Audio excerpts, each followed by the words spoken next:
என்னங்க ஈகோ என்னன்னு தெரியும் இல்லையா? அதாவது அகம்பாவம், செருக்கு, தன்முனைப்பு, தன் மதிப்பு, இதை எப்படி சூழ்நிலைக்கு ஏற்ற மாதிரி பல விதங்களா நம்ம வந்து அதை வந்து டிஸ்கிரைப் பண்ணலாம். Very good very good. So இந்த மாதிரி ஈகோன்ற வார்த்தையை எப்படியெல்லாம் டிஸ்கிரைப் பண்ணலாம் அப்படின்றத பேஸ் பண்ணி நான் இங்கிலீஷ்ல சென்டென்சஸ் ஃபார்ம் பண்ணி எடுத்து வச்சிருக்கேன். ஓ சூப்பர். ஓகேவா? ஒன்று ஒன்றா உங்ககிட்ட கேட்டுக்கிட்டே வருவேனா, நீங்க எனக்கு அது என்னன்னு சொல்லி எக்ஸ்பிளைன் பண்ணிக்கிட்டே வருவீங்களா தமிழ்ல. ஓகேவா? ஓகே. அதுக்கு முன்னாடி hi friends, welcome to English அரட்டை. இங்கிலீஷ் பேசி பழகலாம் வாங்க. ஓகே, ஃபர்ஸ்ட் சென்டென்ஸ் என்ன? முதல் sentence, his bloated ego made him ignore everyone's advice. என்ன அர்த்தம்? அதாவது அவனுக்கு இருந்த அதிகப்படியான ஈகோனால, அதாவது ஒரு செருக்கு, ஒரு அகம்பாவம் அப்படி இருந்ததுனால எல்லாரும் அட்வைஸ் பண்றாங்க இல்லையா, அதை வந்து நிராகரிக்க வச்சது. சோ இதுதான் அந்த சென்டென்ஸ்க்கு அர்த்தம். சோ இந்த இடத்துல bloated egoனா, bloated ego அப்படின்னா அதிகப்படியான ஈகோ. இது வந்து இன்ஃப்ளேட்டட் ஈகோ, இல்ல பிக் ஈகோ, இல்ல ஸ்ட்ராங் ஈகோ, இல்ல ஹியூஜ் ஈகோ, இப்படி கூட சொல்லலாம். Very good very good. சரியா? அடுத்த sentence, her fragile ego couldn't handle criticisms. இதுக்கு அதாவது ரொம்ப பலவீனமான ஒரு மனநிலை. சரியா? அதாவது அந்த அகந்தை இருக்கு, தான் அப்படின்ற அந்த எண்ணம் இருக்கு, அது ரொம்ப பலவீனமா இருக்கிறதுனால கிரிட்டிசிசம்ஸ், விமர்சனங்களை வந்து அவளால வந்து தாங்கிக்க முடியல, அதை வந்து ஹேண்டில் பண்ண முடியல. யாராவது சின்னதா ஒரு விஷயம் சொன்னாலும் வந்து உடனே அப்செட் ஆயிடுவா. Very good very good. சரியா? சோ இந்த இடத்துல ஃப்ரெஜைல் ஈகோனா, ஃப்ரெஜைல் ஈகோ அப்படின்னா வீக்கான ஒரு, அதாவது ரொம்ப பலகீனமான மனநிலை. Very good. அடுத்த sentence, losing the match left him with a bruised ego. என்ன அர்த்தம்? அதாவது மேட்சை வந்து அவன் தோத்துட்டான், அதனுடைய விளைவா என்ன ஆகுது அப்படின்னா தான் நல்லா விளையாடுவோம் அப்படின்ற அந்த அவனுடைய செருக்கு இருக்கு இல்லையா, அது வந்து காயப்பட்டு போயிடுச்சு. சரி, இந்த இடத்துல bruised egoனா, bruised ego அப்படின்னா காயப்பட்ட ஒரு தன்முனைப்பு, அதாவது தனக்கு எல்லாம் தெரியும் அப்படின்ற அந்த மனநிலை வந்து அடிபட்டுடுச்சு. Very good. அடுத்த sentence, a healthy ego helps people stay confident and humble. என்ன அர்த்தம்? அதாவது ஒரு ஆரோக்கியமான மனநிலை, தன்னுடைய வேல்யூ என்னன்னு தெரிஞ்சுக்கிற அந்த தன்மை இருக்கு இல்லையா, அந்த மனநிலை, அந்த மாதிரியான மனநிலையை வந்து அடையும் போது மக்களால் வந்து அவங்களால கான்ஃபிடென்ட்டாகவும் இருக்க முடியும், தன்னம்பிக்கையோடும் இருக்க முடியும், எளிமையோடையும் இருக்க முடியும். ஸோ தனக்கு எல்லாம் தெரியும் அப்படின்ற அந்த செருக்கு அது ரொம்ப ஒரு நெகட்டிவாக போகாமல் தன்னுடைய மதிப்பு என்னன்னு தெரிஞ்சு நடக்கிற அந்த ஒரு அடக்கமான ஒரு மனநிலை, ஒரு ஈகோ. ஸோ இந்த மாதிரி மனநிலை இருக்கும்போது என்னன்னா, நாமளும் அடுத்தவங்களை ஹர்ட் பண்ண மாட்டோம், அடுத்தவங்களும் நம்மளை வந்து ஹர்ட் பண்ண விட மாட்டோம். Very good. சோ இந்த இடத்துல ஹெல்தி ஈகோனா, ஹெல்தி ஈகோ அப்படின்னா ஒரு ஆரோக்கியமான ஒரு ஈகோ. குட். அடுத்த sentence, his male ego was hurt when she corrected him.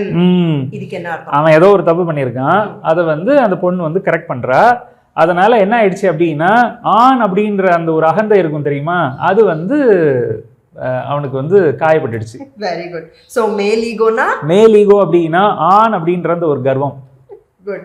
சரியா? அடுத்த sentence, the party men praised the minister just to flatter his ego.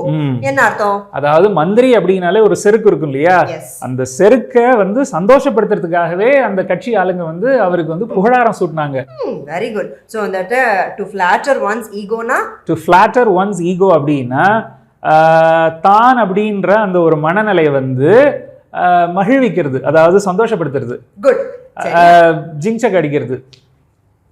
அடுத்த sentence, the public failure dented his ego badly. இதுக்கு என்ன அர்த்தம்? அதாவது பொதுமக்கள் முன்னாடி பப்ளிக்கா வந்து அவனுக்கு வந்து ஏதோ ஒரு ஃபெயிலியர் நடந்திருக்கு, ஒரு தோல்வி அடைஞ்சிருக்கான், அந்த தோல்வி வந்து அவனுடைய ஈகோவுக்கு வந்து ஒரு பெரிய அடி. குட்.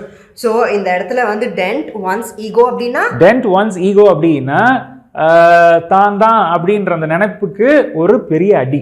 குட். சரியா? அடுத்த sentence, she avoided arguing with him to protect his ego. இங்க அதாவது இப்போ உதாரணத்துக்கு அப்பா பொண்ணு எடுத்துப்போம். இப்போ சொந்தக்காரங்க முன்னாடி அப்பா வந்து பொண்ணு கிட்ட சொல்றாரு, அம்மா இப்படிதாம்மா இருக்கணும், இப்படிலாம் இருக்கக்கூடாதுமா, சரியா கேட்டு நடந்துக்கோ அப்படின்னு சொல்லிட்டு, அப்போ அந்த பொண்ணு அப்பா கிட்ட ஆர்கியூ பண்றாங்கன்னு வச்சுப்போம், இல்லப்பா என்னால முடியாது அப்படின்னு. அப்ப என்ன ஆகும் அப்படின்னா, அப்பாவுக்குன்னு ஒரு ஈகோ இருக்கும் இல்லையா, தான் அப்பா அப்படின்னு, அந்த மனநிலையை வந்து காயப்படுத்துற மாதிரி ஆயிடும். ஆனா அந்த பொண்ணு வந்து என்ன பண்றாங்கன்னா, இல்ல நம்மளுடைய அப்பாவினுடைய அந்த ஒரு தன்முனைப்பு வந்து எந்த வகையிலையும் வந்து பழுதாக கூடாது அப்படின்றதுக்காக, அவங்களுடைய ஈகோ வந்து ப்ரொடெக்ட் பண்ணுன்றதுக்காக அந்த பொண்ணு வந்து அப்பா கிட்ட ஆர்கியூ பண்ணவே இல்லை. அந்த பொண்ணு வந்து அவர்கிட்ட ஆர்கியூ பண்ணவே இல்லை, விவாதிக்காம சரிப்பா நான் சொல்றது கேட்டுக்கிறேன், இது அப்பா பொண்ணு தான் இல்ல, ஒரு எக்ஸாம்பிளுக்காக சொல்றேன். குட். சோ இந்த இடத்துல ப்ரொடெக்ட் ஒன்ஸ் ஈகோ அப்படினா, ப்ரொடெக்ட் ஒன்ஸ் ஈகோ அப்படின்னா அடுத்தவங்களுடைய அந்த தன்முனைப்பு எந்த வகையிலையும் வந்து பாதிக்கப்படக்கூடாது அப்படின்றதுக்காக அதுக்கு தகுந்த மாதிரி நடந்துக்கிறது. குட். சரியா, அடுத்த sentence. For some people, social media is all about ego gratification. இதுக்கு சோஷியல் மீடியால என்னத்துக்கு வந்து நம்ம வந்து போஸ்ட் போடுறோம், அடுத்தவங்க வந்து நம்மளை பார்க்கணும், அடுத்தவங்க வந்து நம்மளை வந்து புகழணும், நம்மளுக்கு வந்து லைக்ஸ் கொடுக்கணும், நம்மளை வந்து ப்ரைஸ் பண்ணணும் இப்படின்றதுக்காக தான்.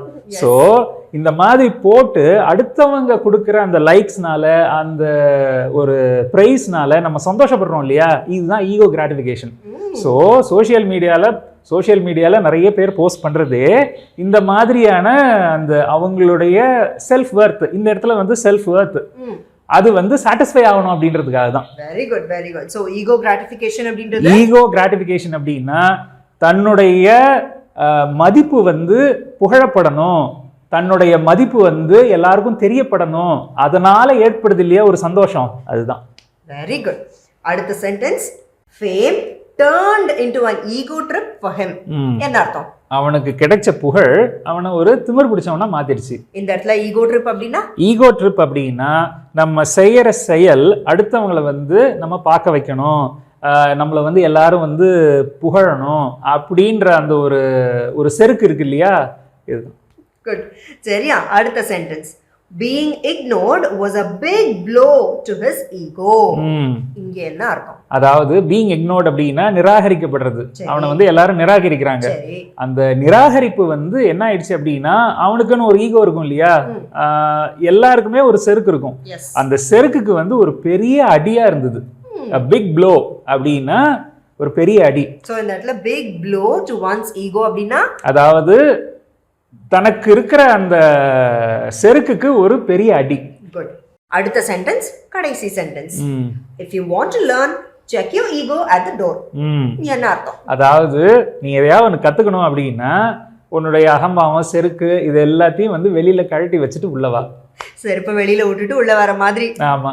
Very good, very good. ரொம்ப அழகா சொன்னீங்க. ஸோ ஈகோ அப்படின்ற வார்த்தையை எப்படியெல்லாம் டிஸ்கிரைப் பண்ணலாம் அப்படின்றதுக்காக நான் எடுத்து வச்சிருந்த சென்டென்சஸ் இதெல்லாம் நல்லா இருந்தது. எக்ஸலென்ட். இதே மாதிரி வேற ஒரு சுவாரஸ்யமான வீடியோல அடுத்து நம்ம நண்பர்களை சந்திப்போம். அது வரைக்கும் பாய் ஃப்ரெண்ட்ஸ்.